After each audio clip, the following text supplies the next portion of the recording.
Welcome to the Slop Temple. We pray this video helps. You begin by protecting data. Back up your messages to Samsung Cloud or Google so nothing is lost. Next, open Galaxy Store or Play and update the Messages app. Outdated code often causes failures.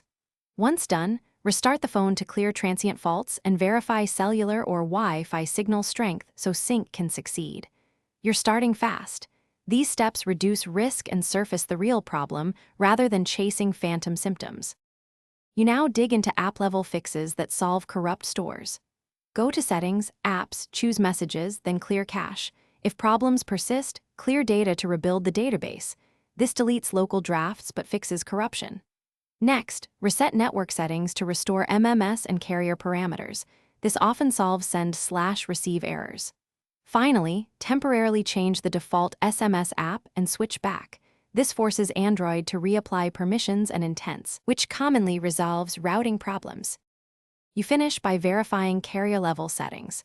Install any carrier updates and confirm APN values match your provider because incorrect APNs block MMS and RCS.